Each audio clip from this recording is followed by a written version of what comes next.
নমস্কার সকলকে। কেমন আছেন সবাই? আজকের ভিডিওটা এক্কেবারে অন্যরকম, কারণ এটাই আমার ফার্স্ট কাজের ভিডিও যেটায় আমি নিজের ভয়েস দিচ্ছি। এই অর্ডারটা করেছিল তমলুক থেকে সঙ্গীতাদি। দিদি তার আশীর্বাদী অনুষ্ঠান উপলক্ষে এই কাপড়টা আমাকে ডিজাইন করতে দিয়েছিল। যদিও এই কাজটা অনেক দিন আগের করা, এখন অবশ্য দিদির বিয়েও মিটে গেছে।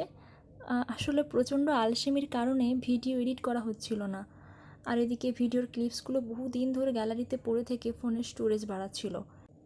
যাই হোক, তো আপনারা যে এই কাজটা দেখছেন, এখানে কিন্তু আমি কোনো মিডিয়াম ইউজ করিনি, ডিরেক্ট রঙটাই ইউজ করেছি। আর হ্যাঁ, রঙটা একটু পাতলা করার জন্য সামান্য একটু জল মিশিয়েছি। তবে কাপড়টা যেহেতু একটু অন্যরকম ছিল, তাই বারবার রঙটা ফেড হয়ে যাচ্ছিল।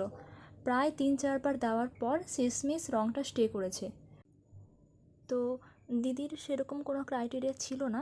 দিদি শুধু বলেছিল উপরে বড় করে আশীর্বাদ লেখাটা হবে, তার নিচে বাংলা তারিখ, আর নিচের দিকে টোপর ও মুকুট, আর বর্ডারগুলোতে হালকা একটু ডিজাইন।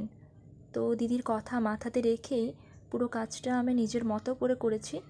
হাতে সময় ভীষণই কম ছিল, তার মধ্যেও যতটা পেরেছি নিজের সবটা দিয়ে কাজটা রেডি করার চেষ্টা করেছি। লেখার স্টাইল থেকে শুরু করে ডিজাইন সবটাই আমার নিজস্ব ভাবনা থেকে করা। কাজটা কমপ্লিট করার পর ফাইনাল লুকটা এমনই ছিল। সঙ্গীতাদিত্য ভীষণই পছন্দ হয়েছিল জিনিসটা হাতে নেওয়ার পর। তবে আপনাদের কেমন লাগলো সেটা অবশ্যই জানাবেন কিন্তু।